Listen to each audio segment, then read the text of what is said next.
আর নয়, অনেক সময় অতিবাহিত করলাম, অনেক আনন্দ করলাম, অনেক সময় বন্ধু বান্ধবী আত্মীয় স্বজনের সঙ্গে রেস্ট করলাম। এবার আবার একবার আমাদের দেখাতে হবে নিজের সেরাটা দেওয়ার, আবার চেষ্টা করতে হবে এবার আমাদের পড়াশোনার দিকে ফোকাস রেখে নিজের সেরাটা দিয়ে কিভাবে আগামী দিন আমরা আমাদের কাঙ্ক্ষিত যে জব, কাঙ্ক্ষিত যে চাকরি সেটা পাবো। কেননা স্বপ্নটা তো আমারই, তাই স্বপ্নটা আমাকেই হাসিল করতে হবে। আর আমার এই স্বপ্নটা যদি আমি পূরণ না করতে পারি, তাহলে আমার সঙ্গে সঙ্গে আমার বাবা মার স্বপ্ন, আমার পাড়া প্রতিবেশীর স্বপ্ন কিন্তু ধূলিসাৎ হয়ে যাবে। সবাই কিন্তু চেয়ে রয়েছে আমার ছেলে, আমার মেয়ে, আমার বন্ধু, আমার বান্ধবী, আমার পাড়া প্রতিবেশী কখন ওই ছেলেটা চাকরি পাবে আর আমার পাড়াটাকে চেঞ্জ করে দেবে, আমার পাড়ার ভিউ, আমার পাড়ার ডাইরেকশন চেঞ্জ হয়ে যাবে। প্রিয় ছাত্রছাত্রী ভাই বোনেরা, তাই আমাদের প্রচুর সময় আমরা কিন্তু কাটিয়ে ফেললাম, প্রচুর আনন্দ করে ফেললাম, আমরা ঈদের এনজয় করে ফেললাম। এবার আমাদের সময় এসেছে আবার নিজের সেরাটা দেওয়ার, নিজেকে প্রমাণ করার। কেননা আমাদের হাতে কিন্তু বেশি সময় নেই, আগামী দিনে বেশ কতগুলো পরীক্ষা আমাদের সামনে কিন্তু করানো আছে, যেগুলো জাস্ট কয়েক মাসের অপেক্ষা বা কয়েক সপ্তাহের অপেক্ষা। তাই আমাদের সামনে এই পরীক্ষাগুলো আমাদের কিন্তু খুব ভালোভাবে দিতে হবে, আর খুব ভালোভাবে যদি দিতে পারি আমার স্বপ্নটা পূরণ হবে। আর আমার সঙ্গে সঙ্গে ওই যে বললাম, আমার পাড়া প্রতিবেশী, আমার আত্মীয় স্বজন সকলের স্বপ্ন কিন্তু পূরণ হবে। আপনি সমাজে মাথা উঁচু করে সম্মান পাবেন, মাথা উঁচু করে পাঁচটা মানুষের সঙ্গে কথা বলতে পারবেন, সমাজে আপনার সম্মানিত হবেন। সুতরাং এই জায়গাগুলো যদি আপনাকে পেতে হয়, আপনাকে কিন্তু সময়কে মর্যাদা দিতে হবে। আজকে কি করবেন আর কি করবেন না সেটাকে কিন্তু আপনাকে ডিসাইডেড করতে হবে। আপনি যদি সময়কে নষ্ট করেন মানে আপনার জীবনকে নষ্ট করছেন। সুতরাং আর সময় নষ্ট নয়। আসুন আমি একটা গল্পের বা একটা উপমা নিচ্ছি, যার মধ্য দিয়ে আপনারা কিন্তু বুঝতে পারবেন। প্রিয় ছাত্রছাত্রী ভাই বোনেরা, আমি এই কথাগুলো সাধারণত আপনাদের ক্লাসেও বলে থাকি। কিছুদিন আগে এই কথাটা বলছিলাম যে শীতের সকালে এক ভদ্রমহিলা পাত্র করে জল গরম করছিলেন। ঠিক সেই সময় একটি ব্যাঙ কোথা থেকে এসে লাফ মেরে সেই পাত্রের উপরে পড়ল। আর ব্যাঙটা বেশ ভালোই ফিল করতে লাগলো, কেননা শীতের সময় জলটা যদি হালকা উষ্ণ গরম হয় তাহলে কার না ভালো লাগে। তাই ব্যাঙেরও ঠিক সেরকমভাবে খুব ভালো লাগছিল। কিছুক্ষণ পরে টেম্পারেচার জলের যত বাড়ছে সে কিন্তু মানে ফিল করছিল খুব ভালো হচ্ছিল, কিন্তু সে জানে না যখন তার বডির টেম্পারেচারের থেকে ওয়াটারের টেম্পারেচার মানে জলের টেম্পারেচার বেশি হয়ে যাবে তখন তার কতই না ক্ষতি হতে পারে, সেটা কিন্তু সে ফিল করছে না। সে ভাবছে আরেকটু গরম জলটা ফিলটা করি, আরেকটু আনন্দটা নিই।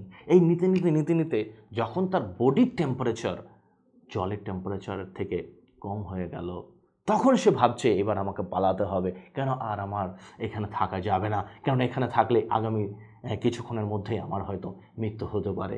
কিন্তু ততক্ষণে তার জীবনের তার বডির যে পার্টস সেগুলো অনেকগুলো নিষ্ক্রিয় হয়ে গেছে, অনেকগুলো অকেজ হয়ে গেছে। সে আর লাফ মারতে চাইলেও আর কিন্তু সে লাফ মারতে পারলো না, যার ফলে কিছুক্ষণের মধ্যেই সে কিন্তু শেষ নিঃশ্বাস, অর্থাৎ তার সেই জলের মধ্যেই, গরম জলের মধ্যেই তার মৃত্যুবরণ হলো। আমার প্রশ্ন, প্রিয় ভাই বোনেরা, আপনারা ভাবুন তো এই ব্যাঙটা কেন মারা গেল? দেখুন, এই ব্যাঙটা প্রথমে কিন্তু খুব আনন্দ করছিল, খুব এনজয় করছিল। তখন যদি সে ভাবতো না আগামী দিন কিছুক্ষণ পরে, আগামী কিছু সময় পরে জলের টেম্পারেচারটা বেশি হয়ে যাবে, তখন কিন্তু আমি চাইলে লাফ মারতে পারবো না। সে যদি প্রথমেই এই জিনিসটা তার মাথায় ফিল হতো যে এখনই আমার লাফ মেরে চলে যাব, তখন কিন্তু সে যেতে পারতো। কিন্তু সে কিছুক্ষণ পরে যাব অপেক্ষা করছিল, ওয়েট অ্যান্ড ওয়েট। এই করার ফলে সে কিন্তু সে শেষ মুহূর্তে সে চাইলো যেতে, কিন্তু আর পারল না। ঠিক একইভাবে আমার প্রত্যেক ছাত্রছাত্রী ভাই বোনেদের কাছে আমার রিকোয়েস্ট, আপনারা চাইছেন যে আগামী কয়েকদিনের মধ্যে পড়াশোনা শুরু করব, এই কাল শুরু করব, এইটার পরে করব, এইরকম প্রচুর আমাদের চিন্তাভাবনা হয়। প্রিয় ছাত্রছাত্রী ভাই বোনেরা, এই কাল করতে করতে আমরা জীবনের শেষ প্রান্তে দাঁড়িয়ে যাই, আমাদের বয়স একদম শেষের দিকে হয়ে যায়, যখন আমাদের হাতে আর কিছু করার থাকে না, তখন আমরা সময় থাকতো আমরা যেহেতু কাজ করিনি, যার ফলে আমাকে সারা দিন আমাকে কিন্তু কষ্ট করে মরতে হয়। প্রিয় ছাত্রছাত্রী ভাই বোনেরা, তাই আমি আপনাদের সকলকেই বলবো, আপনাদের এখন যে সময়টা, সেই সময়টা আপনারা ফিল করুন। এখন আপনি কি করবেন? আপনি যদি ব্যাঙের মতো কালকে একটু পরে একটু আনন্দ করি না, এই একটু আনন্দ করি না, এই করতে করতে দেখবেন আপনার সময় শেষ হয়ে যাবে। আর পাশের বাড়ি বা পাশের বন্ধুটা, সে কিন্তু এখন নির্দিষ্ট সময়ে সে কিন্তু পড়াশোনা করছে, যার ফলে সে কিন্তু আগামী দিনের পরীক্ষায় ভালো স্কোর করবে। যেমন আমার মিশন জবের প্রিয় ছাত্রছাত্রী ভাই বোনেরা যারা পড়াশোনা করছে, দেখুন তাদেরকে আমাদের মিশন জবের যে টিম আছে, তারা কিন্তু একটা নির্দিষ্ট গতিতে তাদেরকে কিন্তু ফ্লোয়িং করা হচ্ছে। আমার এই কথা আমার মিশন জবের ছাত্রছাত্রী তো বটেই, যারা শুনছেন সকলকেই, যারা আমাকে ভালোবাসেন, যারা সমীর স্যারকে ভালোবাসেন, সকলকে বলবো কথাগুলো কি বলছে আপনার যদি কাজে লাগে অবশ্যই আপনি মেনে চলবেন। প্রিয় ছাত্রছাত্রী ভাই বোনেরা, তাই আমি যে কথাটা বললাম, ব্যাঙ সে যদি সঠিক সময়ে সে সঠিক সিদ্ধান্ত নিতে পারতো, তাহলে কিন্তু বেরিয়ে যেত। তাই আমার প্রত্যেকটা ভাই বোনেদের কাছে আমার রিকোয়েস্ট, আপনি আজই শুরু করুন। কিভাবে আপনি ম্যাথ পড়বেন, কিভাবে আপনি রিজনিং করবেন, কিভাবে আপনি জিকে পড়বেন, কিভাবে আপনি ইংলিশ পড়বেন, কিভাবে আপনি সায়েন্সে জিকে পড়বেন, কিভাবে আপনি কারেন্ট অ্যাফেয়ার্স পড়বেন, এগুলো ডিসিশন আপনাকে নিতে হবে। যদি আপনি না পারেন, যেমন আমার মিশন যাবে ছাত্রছাত্রীরা আমাকে বলে, স্যার ম্যাথটা কিভাবে আমি প্র্যাকটিস করব, আমি তাদেরকে কিন্তু বলে দিই। তাই আপনারও যদি সমস্যা হয়, আপনি যদি বুঝতে না পারেন, অবশ্যই আপনার স্যারদের সঙ্গে আপনি বিষয়টা নিয়ে আলোচনা করুন। কিন্তু আপনাকেই কিন্তু ডিসিশন নিতে হবে, আপনাকেই কিন্তু একটা ফিক্সড রুটিন করতে হবে, না হলে কিন্তু হবে না। স্যার আপনাকে জেনারেল একটা ওয়ে আউট দেবে, জেনারেল একটা গাইডলাইন দেবে, কিন্তু আপনাকেই সেটাকে মডিফাই করে আপনার মতো করে রেডি করতে হবে। এবং সেই মতো যদি আপনি পৃথিবীতে বেঁচে থাকেন, যদি আপনার প্রাণে প্রাণ থাকে, আপনাকে কিন্তু সেটা করতেই হবে। তাহলে আগামী দিন আপনি আপনার মুখের যে হাসিটা চওড়া হবে, আপনাকে ঘিরে যারা বেঁচে রয়েছে তারাও কিন্তু আনন্দ পাবে, তারাও কিন্তু শান্তি পাবে। আর আপনি যদি কাল করেন এই করতে থাকেন, সবাই কিন্তু আপনার সঙ্গে সঙ্গে তাদের স্বপ্নগুলো পূরণ হবে না।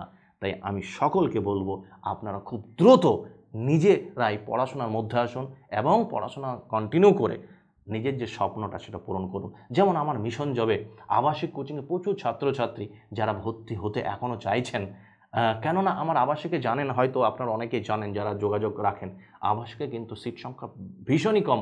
তাই সেখানে যারা ডাব্লিউপি, কেপি এবং আবগারি বা আরও এসএসসি, জিডি থেকে শুরু করে যারা মিশন জবে ভর্তি হতে চাইছেন দ্রুত আসুন। আর আমার কাছাকাছি যেমন নদিয়া, মুর্শিদাবাদ এর আশেপাশে যে সমস্ত ভাই বোনেরা যারা আমার কম্বাইন্ড ব্যাচে ক্লাসরুম কোচিংয়ে পড়তে চান, তারা অবশ্যই মিশন জবে আসুন। মিশন জবের আপনারা খুব ভালো করে জানেন যে বহরমপুরে যেমন ক্লাসরুম কোচিং হয়, আবাসিক হয়, ঠিক তার পাশাপাশি নদিয়াতে পলাশি যে মীরা আরোপি, ওখানেও আমাদের ক্লাসরুম কোচিং কিন্তু আমাদের আছে। সুতরাং ওই ব্রাঞ্চেও আপনারা চাইলে অ্যাডমিশন হতে পারেন, দ্রুত যোগাযোগ করবেন। আর একটা কথা, প্রাইমারি টেটের আমাদের নতুন ব্যাচ খুব দ্রুত কিন্তু শুরু হতে চলেছে। অনেক ছাত্রছাত্রী অলরেডি অ্যাডমিশন করেছেন, আরও আমরা কিছু সংখ্যক ছাত্রছাত্রীদের অ্যাডমিশন নেব। সুতরাং দ্রুত আপনারা যোগাযোগ করুন। ভালো থাকবেন, আমার কথাগুলো মেনে চলার চেষ্টা করবেন যদি মনে করেন যে আপনার কাজে লাগবে।